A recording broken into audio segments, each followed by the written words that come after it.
أعوذ بالله من الشيطان الرجيم بسم الله الرحمن الرحيم أفوض أمري إلى الله إن الله بصير بالعباد السلام على المهدي الذي يملأ الأرض ويكسر كمام اليوز الموجار اللهم صل على محمد وآل محمد وفعل بما أنت أهله اللهم صل على محمد وآل محمد بسم الله الرحمن الرحيم۔ آج آپ کے ساتھ موضوع جو ہم آپ کی آن لائن کلاسز کے لیے ریکارڈ کر رہے ہیں وہ بمناسبت شب قدر کے لحاظ سے جو سورہ پڑھنے کا بے انتہا اجر و ثواب ہے، ہم نے ان میں سے ایک سورہ اٹھایا ہے اور وہ ہے سورہ دخان۔ سورہ دخان، اگر آپ سورہ دخان کو پڑھیں گے تو اس کی ابتدا میں حامیم آ رہا ہے جو کہ حروف مقطعات میں سے ہے۔ حروف مقطعات کیا ہے؟ حروف مقطعات اس کا پڑھنے کا ثواب ہے، اور قرآن کو توڑ توڑ کے پڑھنا، قطع قطع کر کے پڑھنا، اور یہ رمز ہے، یعنی ایک کوڈ ورڈ ہے اللہ اور اس کے رسول کے درمیان۔ لیکن جو سورہ ہا اور میم سے شروع ہوتے ہیں یا ان کے ابتدا ہا میم موجود ہوتا ہے ابتدا میں حروف مقطعات میں سے، ان سوروں کو حوامیم کہتے ہیں۔ حوامیم، اور یہ سوروں کی ایک چین ہے، اور یہ 40 نمبر سورہ سے لے کے 46 نمبر سورہ، یعنی سورہ غافر، شورى، جاثیہ، زخرف، احقاف، فصلت اور سورہ دخان، یہ 7 سورے مل کے ان کو حوامیم کا نام دیا جاتا ہے، اور ان کو ملا کے تاج قرآن، ثمرۃ القرآن، ریاحین القرآن، دباچہ قرآن، رائس قرآن، میوہ قرآن۔ آپ سوچیے کتنے سارے نام۔ ثمرہ میوہ، پھل، قرآن کا پھل ان سوروں کو کہا جاتا ہے۔ دباچہ مقدمہ تمہید یا ریشمی کپڑے کو کہتے ہیں دباچہ قرآن۔ تاج القرآن یہ واضح ہے۔ ان سوروں میں چونکہ ترتیب، نظم اور موضوعات کے لحاظ سے کچھ مشابہات ہیں، اس وجہ سے ان کو ایک ساتھ قرار دیا گیا، اور بعض یہ کہتے ہیں کہ ان کو یکجا نازل کیا گیا۔ اچھا، اب جو حوامیم کہتے ہیں، حامیم کیا ہے؟ بعض لوگ کہتے ہیں خدا کے نام میں سے ایک ہے، اب یہ مختصر نچوڑ بیان کر رہی ہوں۔ بعض لوگ کہتے ہیں نہیں، سورہ کا نام ہے، بعض لوگ کہتے ہیں قسم ہے، بعض لوگ کہتے ہیں حامیم ذات رسول خدا کی ذات ہے۔ اسی طرح مختلف قسم کی تعبیرات بتائی جاتی ہیں کہ حامیم کیا ہے، جن میں سے کچھ میں نے آپ کے سامنے بیان کی ہے۔ اچھا، اس لحاظ سے اس کو حوامیم کہتے ہیں، مگر رسول خدا نے ارشاد فرمایا، اب اس میں اس کا اجر بھی پوشیدہ ہے کہ اگر ہم سورہ دخان پڑھ رہے ہیں تو اس کا اجر کیا ہے۔ فرمایا ہر چیز کا ایک پھل ہوتا ہے، رسول خدا فرما رہے ہیں ہر چیز کا ایک پھل ہوتا ہے، اور حوامیم قرآن کا پھل ہے۔ اچھا، حوامیم حامیم کا جمع ہے، حوامیم قرآن کا پھل ہے۔ حوامیم خوبصورت اور عمدہ اور سرسبز باغات ہیں جو ایک دوسرے کے برابر واقع ہے، یعنی آپ دیکھیے 7 سوروں کا رسول خدا باغات سے مشابہت دے رہے ہیں۔ جو بھی ان جنت کے ان باغات میں جانا چاہتا ہے اسے چاہیے کہ حامیم یا حوامیم کی تلاوت کریں۔ آپ سوچئے شب قدر ہم کو حوامیم میں داخل کر رہی ہے۔ کیوں شب قدر میں ان کا پڑھنا بے انتہا ثواب ہے؟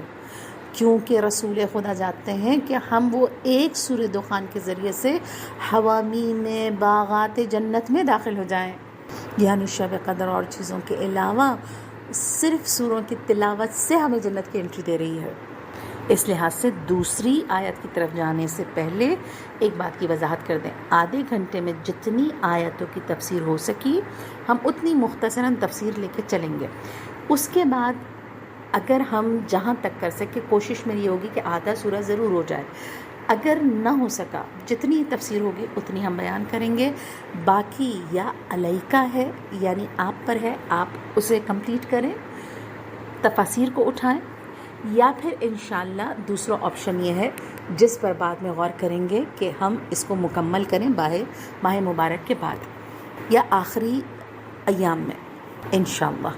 اب دوسری آیت، حامیم، اس واضح کتاب کی قسم جسے ہم نے مبارک رات میں نازل کیا، ہم ہمیشہ ڈرانے والے ہیں، وہ رات جس میں ہر امر خدا حکمت کے مطابق مرتب ہوتا ہے۔ ہماری طرف سے ایک حکم تھا جو ہم نے ہی بھیجا ہے، آسمانوں اور زمینوں میں جو کچھ اور ان کے درمیان میں ہے سب پروردگار کا ہے، اگر تم اہل یقین ہو اس کے سوا کوئی معبود نہیں، وہی جلا دیتا ہے اور مارتا ہے. اچھا، جلاتا نہیں، جلا یعنی زندگی عنایت فرماتا ہے اور موت دیتا ہے، اور تمہارا پروردگار اور تمہارا اگلے باپ داداؤں کا پروردگار ہے. یہ 8 آیتوں کا ترجمہ ہے جو میں نے آپ کے سامنے پڑھا. یعنی شروع کی 8 آیتوں میں ہم دیکھتے ہیں کہ حامیم کے ساتھ خدا قسم کھا رہا ہے قرآن کی، قرآن مبین کہہ کر. اور پھر وہ رات یعنی وہ کتاب کب نازل کی ہے؟ اللہ اس کتاب کے نزول کی وضاحت کر رہا ہے کہ ہم نے اس کتاب مبین کو، جس کی خدا قسم کھا رہا ہے، شب قدر میں نازل کیا ہے. وہ رات حکم خدا کو حکمت کے تحت مرتب کیا جاتا ہے. یہاں پر قرآن کو خدا نے قسم کھائی ہے مبین کہہ کے. آپ دیکھیے، روشن، مبین یعنی روشن، روشن کتاب کس لحاظ سے؟ یعنی جس کی تحریر زندہ ہے، جس کی روش زندہ ہے، جس کے مطالب زندہ ہیں، جس کی تعلیمات زندہ ہیں، جس کی احکامات زندہ ہیں. آپ غور کریں، خدا کہہ رہا ہے حکمت کے تحت مرتب کیے جاتے ہیں، یعنی اس کے احکامات تعمیری پروگرام، منظم اور پری پلان یعنی پلان کے مطابق ہیں. یعنی حکم خدا جو ہے نا وہ انسان کی رشد کے لیے ہے، یعنی اس کی ترقی کے لیے ہے. آپ دیکھیے، ہم زندگی جب بھی گزارتے ہیں نا، اگر ہم ایسی زندگی گزاریں ہم ٹارگیٹ حاصل نہیں کر سکتے ہیں، زیادہ گول اچیو نہیں کر سکتے ہیں، لیکن اسے منظم اور پلاننگ کے مطابق حکمت کے تحت گزاریں تو انسان اپنے گولز کو اچیو کر سکتا ہے، زیادہ سے زیادہ نتائج حاصل کر سکتا ہے. تو خدا بیان فرماتے ہیں یہ جو تمہاری 1 سال کی پلاننگ کی جاتی ہے نا، یہ باقاعدہ حکمت کے ساتھ منظم کیا جاتا ہے. اور خدا نے قسم کھائی ہے قرآن مبین کی. کیوں کہا مبین؟ ابھی آپ کو بتایا کہ اس کی تحریر، اس کی تعلیمات سب زندہ ہیں. زندہ سے مراد اس کی باتیں ریئلٹی ہیں جو کہ وقت کے ساتھ پروو ہو رہی ہیں، سلولی اور گریجولی. اچھا، سلولی کیوں آہستہ سے پروو ہو رہی ہیں؟ کیونکہ علم کی کمی ہے. جتنا علم بڑھ رہا ہے نا، اتنا انسان اس کی تعلیمات کو سمجھ پا رہا ہے. زندہ ہیں، مردہ چیز ختم ہو جاتی ہے، لیکن زندہ چیز جو ہے نا وہ پھلتی اور پھولتی ہے. آپ دیکھیے، قرآن کی چیزیں وقت کے ساتھ ساتھ ایک نئی کرن پھوٹی. اچھا، یہ تھا، مجھے نہیں پتا تھا. یہ نئی کرنیں پھوٹنا زندگی کی علامت ہے. اچھا، تو یہ تھا مبین. قسم ہے کتاب مبین کی، جس کو ہم نے، یعنی وہ کتاب کیسی ہے کہ جس کی خاصیت یہ ہے کہ اس کتاب کو نا، وہ کتاب خاص ہے، روشن ہے، اور اس کو جس رات اتارا گیا ہے نا، وہ رات بھی بہت خاص اور اہم ہے. ایسی خاص اور اہم کہ جو تمام اچھائیوں کی بنیاد ہے اور تمام خوبیوں کا سر چشمہ ہے. اچھا، لفظ ہے لیلۃ مبارکہ، یعنی مبارک رات. جو ہم نے کہا تمام خوبیوں کا مجموعہ ہے. یہ کیسے کہا؟ اسی آیت میں جو آخر بیان ہو رہا ہے کہ اس رات میں حکم خدا مرتب ہوتا ہے. اچھا، وہ رات کون سی ہے؟ علماء کہتے ہیں، تفاسیر میں لکھا ہے کہ وہ رات شب قدر کی رات ہے. یہاں نام نہیں لکھا گیا، صرف لیلۃ المبارکہ کہا گیا. اور یہ رات قرآن کے نزول کی وجہ سے اس قدر اہم ہو گئی کہ انسان کی تقدیر کے لیے ایک نیا رنگ اختیار کر گئی. یعنی ان کا انجام، ان کی تقدیر اس رات میں لکھ دی جاتی ہیں.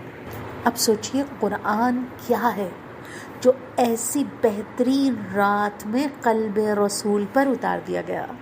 یہاں پر ایک نکتہ قابل غور ہے. خدا فرماتا ہے ہم نے اس رات مبارک میں کتاب مبین کو نازل کیا، یعنی تمام قرآن شب قدر میں نازل ہوا. اب یہاں پر ایک بحث ہے، قرآن دفعی نازل ہوا یا تدریجی نازل ہوا؟ دفعی یعنی ایک دفعہ میں، اور تدریجی 23 سال کے عرصے میں. اور اس آیت کی تائید جو ہے نا وہ سورہ قدر بھی کرتی ہے. اِنَّا أَنزَلْنَاهُ فِي لَيْلَةِ الْقَدْرِ، ہم نے اس کو شب قدر میں نازل کیا.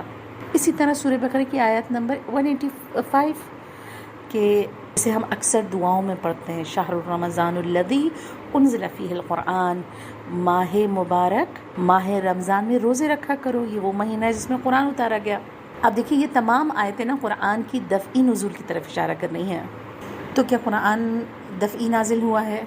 اب دیکھیے یہی مسئلہ قرآن نے خود حل کیا ہے. یعنی کیسے؟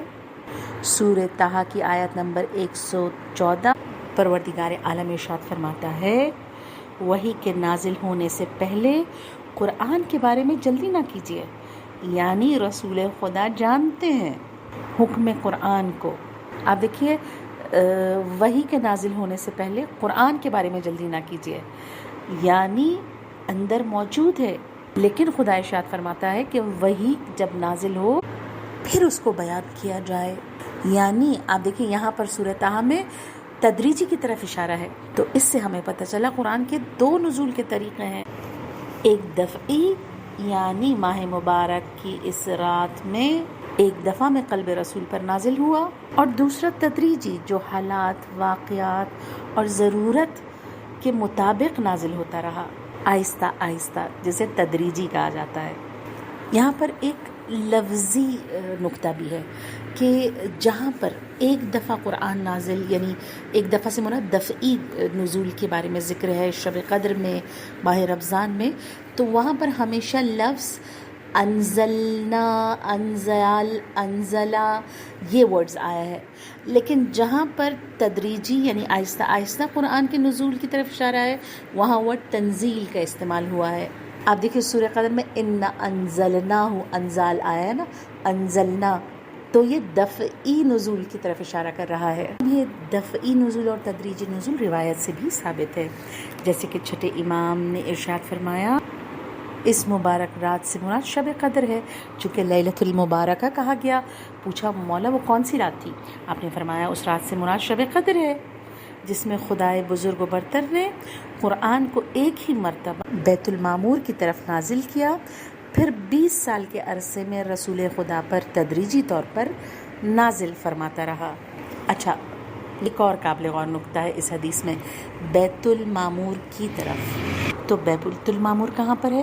تو یہ بھی روایتوں سے واضح ہے کہ اللہ نے آسمانوں میں خانہ کعبہ کے بالکل مقابل، یعنی بالکل اسی جگہ پر ایک گھر ہے جس میں فرشتے عبادت کرتے ہیں، اور ہر روز جیسے طواف یہاں پر ہو رہا ہے نا، ویسے فرشتے اس کا طواف کرتے ہیں، اور کہتے ہیں 70,000 فرشتے بیت المعمور میں داخل ہوتے ہیں، اور پھر قیامت تک کی ان کی ٹرن نہیں آئے گی۔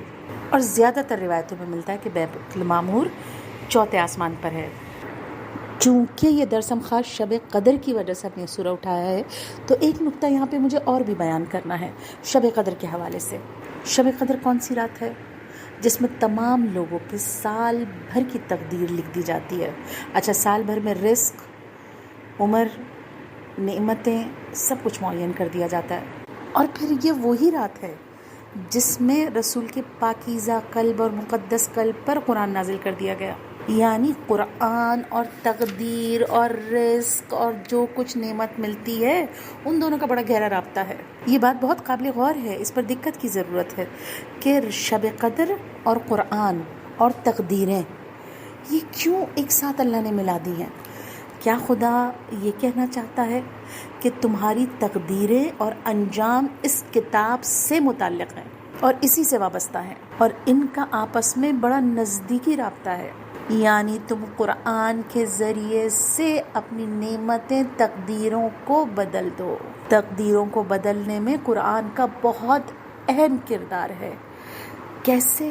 یہ قرآن ہے جو بدبخت کو نیک بخت بنا دیتا ہے، یہ قرآن ہے جو ذرے کو آفتاب بنا دیتا ہے، یہ قرآن ہے جو جہنمیوں کو جنتی بنا دیتا ہے، یہ قرآن ہے جو غضب خدا سے اٹھا کے نعمت خدا کا حقدار بنا دیتا ہے۔ تو یہ رات ہمیں بتا رہی ہے کہ قرآن تقدیروں کو بدل دینے کا دروازہ ہے۔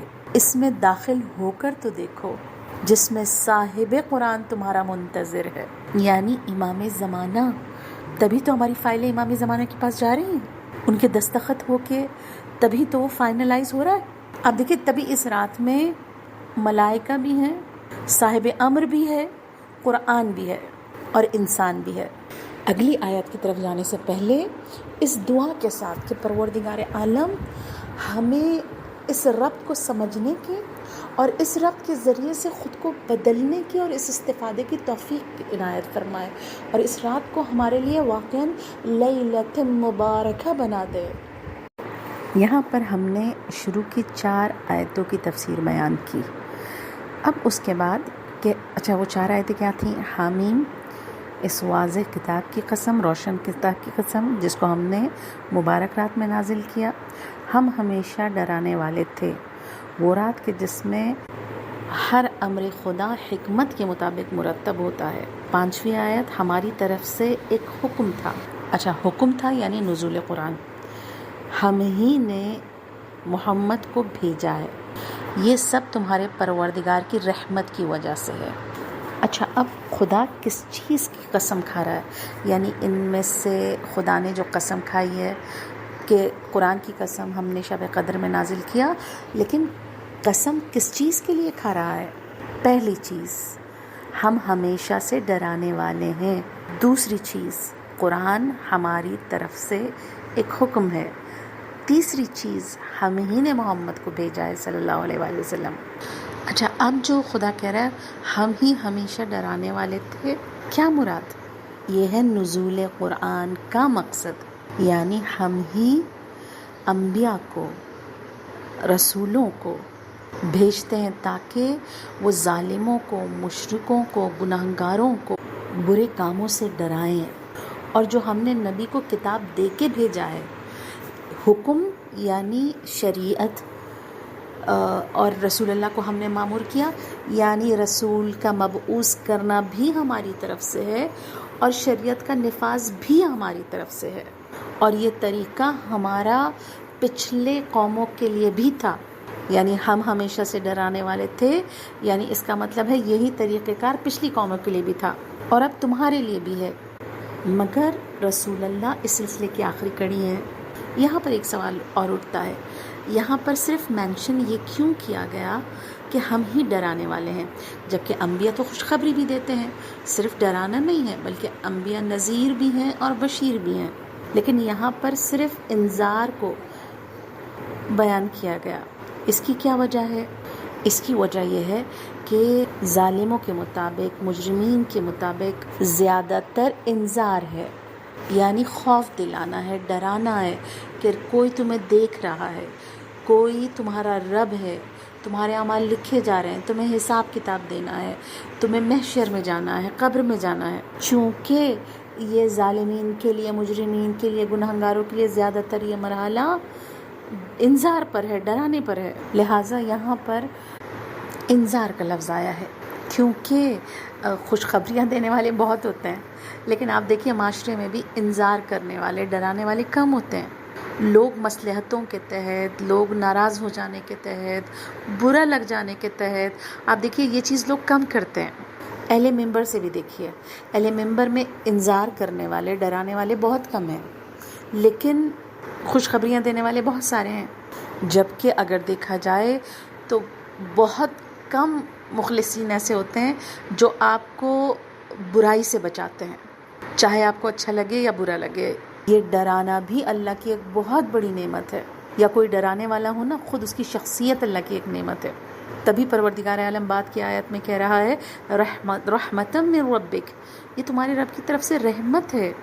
کیوں؟ تمہیں تنبیہ کی جا رہی ہے، ساتھ زندگی گزارنے کا ایک طریقہ بھی بتایا جا رہا ہے، اور اس کے ساتھ پیغمبر بھی بھیجا جا رہا ہے، یعنی ایکسپلین کرنے والا، سمجھانے والا، کر کے دکھانے والا.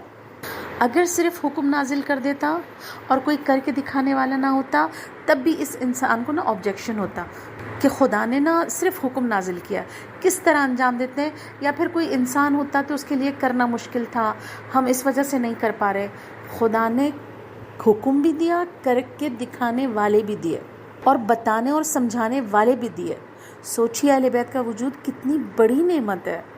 پھر اس کے ساتھ نزول قرآن، پیغمبر کو بھیجنا، شب قدر میں تقدیروں کو لکھنا، اور پھر انسان کو چانس دینا چینجنگ کا، یہ سب خدا کی رحمت ہے. یہ سب رحمت کی وجہ سے ہے کہ بندوں کو اس کے حال پر نہ چھوڑے.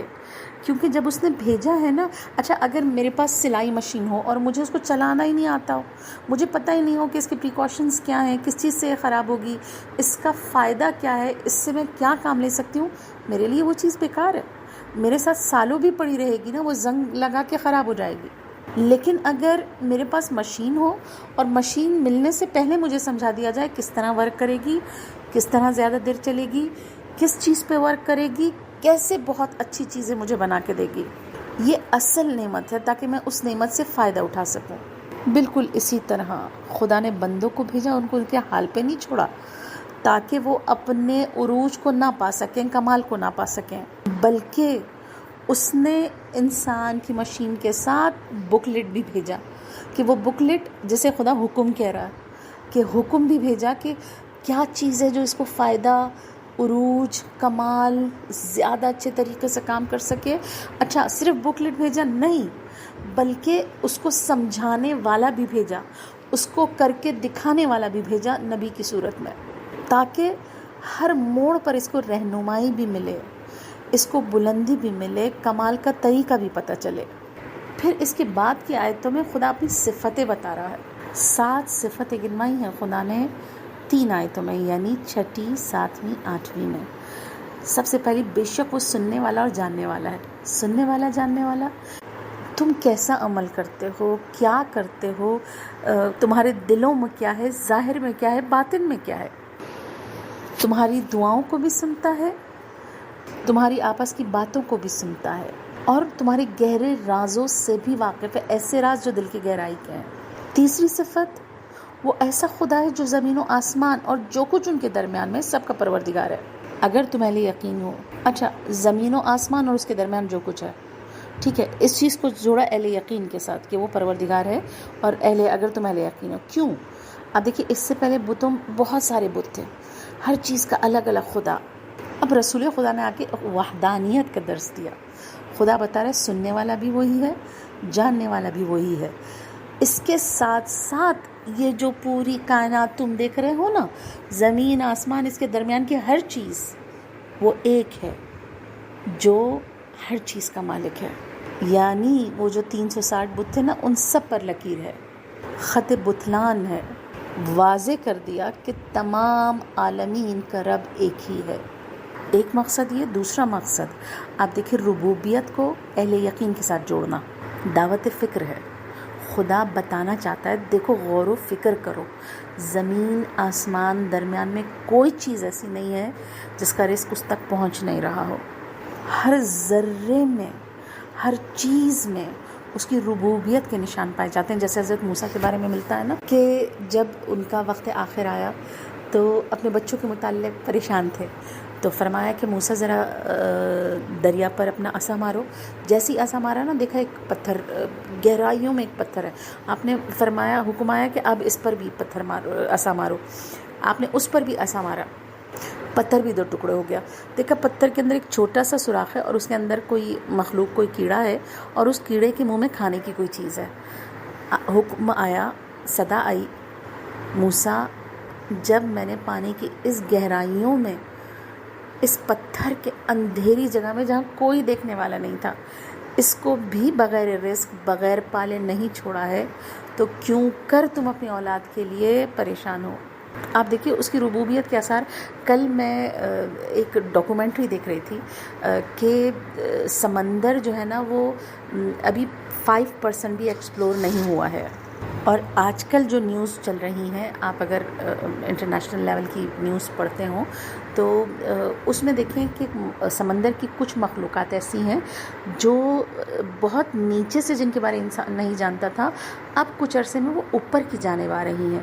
یعنی سال میں 1-2 دفعہ کچھ ایسی مخلوق سمندر سے نمودار ہوتی ہے جو اس سے پہلے لوگوں نے نہیں دیکھی ہوتی ہے۔ ان میں سے کچھ مخلوقات ایسی ملی، کچھ یعنی مخلوقات سے مراد جاندار یا مچھلیاں ٹائپ کچھ ایسی چیزیں جو مڈ نائٹ زون میں ہیں، یعنی جہاں بالکل 1000 میٹر کے نیچے، جہاں بالکل لائٹ نہیں ہے۔ تو اس کے بارے میں جب میں ڈاکومنٹری دیکھ رہی تھی کہ وہ چونکہ وہاں پر روشنی نہیں ہے، کوئی چیز نظر نہیں آتی، تو اللہ نے نا ان کے وجود میں ایسی لائٹ رکھی ہے کہ وہ اندھیرے میں نا اچانک سے ان کے وجود چمکنے لگتا ہے، اور جیسی چمکنے لگتا ہے نا، دوسری مخلوقات اسے دیکھ کے اس کے قریب آتی ہیں، اور جیسی قریب آتی ہیں تو وہ ان کے شکار کا ایک ذریعہ ہے۔ ایک دم سے لائٹ بن ہو کے وہ اس جاندار کو جو ان کے قریب آتی ہیں ان کو کھا جاتی ہیں۔ کہاں پر رزق فراہم ہو رہا ہے؟ جہاں پر انسان کی پہنچ نہیں تھی سمجھنے کی، اللہ نے نا اچھا اس میں سے کچھ مخلوقات ایسے اوپر کی سائڈ پر آ گئیں، لوگوں نے دیکھ لیا، کیا پتہ لگا کتنا پروردگار علیم ہے. اوپر کہا تھا نا حکمت کے تحت کام کرتا ہے، کتنا حکیم ہے، کتنا قادر ہے، کتنا پختہ کام کرنے والا ہے، اور پھر اس پختگی کے کام میں اپنی ربوبیت کو ظاہر کر رہا ہے. تو ربوبیت کو اہل یقین کے ساتھ جوڑنا یعنی دیکھو زمین و آسمان میں کون سی ایسی چیز ہے جو کہ تمہارے رب کے پالنے کی پہنچ سے دور ہو. یہ چیزیں دیکھنے کے بعد بھی اگر تمہارا دل نہ جھکے کہ کوئی ہے جو پروردگار عالم ان کو رزق فراہم کر رہا ہے، ان کو پال رہا ہے، یہ ممکن ہی نہیں ہے. اور پھر اس سے بڑی نشانی بات کی آیت میں کہ وہی خدا زندگی دیتا ہے، وہی خدا موت دیتا ہے. آپ دیکھیں اس کے ہونے کی ایک بہت بڑی دلیل کہ موت و حیات کا رب ہے. اچھا آپ دیکھیں قرآن میں کئی جگہ خدا نے کہا ہے موت و حیات کا رب. کیوں؟ یہ ایک ایسا پیچیدہ ترین مسئلہ ہے جو انسان آج تک نہیں حل کر پایا. ابتدائی زندگی کیا تھی؟ انتہائی زندگی کیا ہے؟ یہ وہ سوال ہے کہ لاکھوں کروڑوں اربوں روپے خرچ کرنے کے باوجود انسان نہیں پا سکا. اچھا آپ کہیں گے کیسے نہیں پا سکا؟ ہم نے کیوں پایا؟ انبیاء کی وجہ سے. ہم نے کیوں پایا؟ خدا نے بتایا. لیکن سائنس کیا پا سکی ان سوالوں کا جواب؟ نہیں. آپ دیکھیے ابھی تک ہمارے پاس تھیوریز ہیں، لا نہیں ہے. ہم کہیں بگ بینگ تھیوری، فلاں تھیوری، کوئی لا نہیں ہے کہ اس طرح سے جو خدا سے دور ہو وہ اربوں ڈالر ضائع کر کے بھی راز کو نہ پا سکے. اور خدا اسی سے چیلنج کر رہا ہے، دیکھو یہ چیز ہے جس کا مالک میں ہوں. تبھی یہ ایک چیلنج ہے موت و حیات کا مالک، انسان کے لیے پیچیدہ مسئلہ اور ایک روشن دلیل اپنے رب کی طرف سے کہ یہ چیز میرے ہاتھ میں ہے. ابھی پچھلے دنوں ہاسپٹل میں ایک لڑکی تھی بالکل ینگ گرل، تو اس قدر بیمار تھی، آغا خان میں ایڈمٹ تھی، اور انہوں نے ساری میڈیسنز اس کی باہر سے منگوانی شروع کر دی تھی کیونکہ وینٹیلیٹر پر تھے، دل، گردے، پھیپھڑے سب خراب ہو گئے تھے. تو ڈاکٹر نے ماں باپ سے کہہ دیا تھا کہ کچھ بھی کسی لمحے ہو سکتا ہے، ہم نے باہر سے میڈیسن منگوائی ہیں، سنگاپور سے منگوائی ہیں، کوئی فائدہ نہیں ہو رہا، بس دعا کریں. وہ لوگ آئے علم پر اور علم کو پکڑ لیا. آپ یقین کریں یہ میرے سامنے کی بات ہے کہ جب رات میں وہ ڈاکٹر کے پاس گئے اور صبح جو ڈین آئے اور انہوں نے پھر دوبارہ کی ہوئی رپورٹیں دیکھیں تو انہوں نے گھر والوں کو بلا کے باقاعدہ پوچھا کہ بتائیے آپ نے کیا کیا، کس سے دعا کرائی ہمیں. ڈاکٹر نے ہنس کے کہا ہمیں بھی اس بابے تک پہنچا دیجئے. کل تک جو باڈی بالکل رسپانس نہیں کر رہی تھی آج اس نے رسپانس دینا شروع کر دیا. یہ ہے خدا جو موت میں سے حیات کو پیدا کر کے اپنے وجود کی دلیل دکھاتا ہے. اور پھر 8ویں آیت میں آخری صفت جو ہم نے کہا نا 7 صفت پروردگار عالم بیان کر رہا ہے، وہ تمہارا اور تمہارے باپ داداؤں کا پروردگار ہے. اچھا اگر یہاں پہ خدا کہہ دیتا تمہارا پروردگار ہے تو کافی تھا نا کہ تمہارا پروردگار ہے. یہ یہاں پر یہ والا جملہ لے کر آنا کہ تمہارے باپ دادا کا بھی پروردگار ہے، کیوں باپ دادا کو الگ سے لے کر آیا؟ آپ دیکھیے بہت سے مشرکین مکہ جب رسول اللہ ان کے سامنے وحدانیت رکھتے تھے، رسول خدا توحید کی دعوت دیا کرتے تھے، جواب میں وہ کہتے تھے ہم اس وجہ سے اس دین پر نہیں آ سکتے کہ ہم اپنے آباء و اجداد کے دین کو نہیں چھوڑیں گے. ہم اپنے آباء و اجداد کو کیا جواب دیں گے کہ ہم نے ان کا دین چھوڑ دیا؟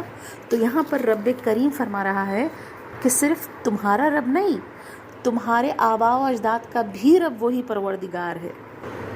اور انہوں نے یقیناً غلطی کی ہے کہ اس کو چھوڑ کے دیگر بتوں کے پاس چلے گئے ہیں، جس کی دلیل پروردگار عالم اوپر 6-7 صفت میں دے چکا ہے. وہ صرف تمہارا رب نہیں ان کا بھی رب تھا، لیکن انہوں نے غلطی کی اور اس غلطی کو تم کو نہیں دہرانا ہے. خدائے واحد اور یکتا کے علاوہ کسی اور در پہ سر جھکاؤ. پروردگار سے دعا ہے کہ جیسے اس نے قرآن کو شب قدر میں نازل کر کے رسول کو مبعوث کر کے اس حکم شریعت کو نازل کر کے ہم پر احسان کیا ہے، ویسے ان دلیلوں کو اپنے اندر جذب کر کے بہترین عمل کرنے کی توفیق عنایت فرما. اور درس کا اختتام میں اس کے ایک فائدے پر کروں گی جو رسول خدا صلی اللہ علیہ وآلہ وسلم نے بیان فرمایا جو شخص سورہ دخان کو رات میں پڑھے گا، اچھا آپ دیکھیں شب قدر رات ہے، اور اسی حالت میں صبح کرے گا، یعنی جاگتے ہوئے صبح کرے گا، تو 70,000 فرشتے اس کے لیے استغفار کریں گے، بہشت میں اس کا گھر بنے گا، روز محشر وہ امن و امان میں ہوگا۔ سوچئے شب قدر ہم کو کیا دے رہی ہے۔ پروردگار ہمیں زیادہ سے زیادہ استفادہ کرنے کی توفیق عنایت فرمائے۔ وصلی اللہ علی رسولہ وآلہ الکریم۔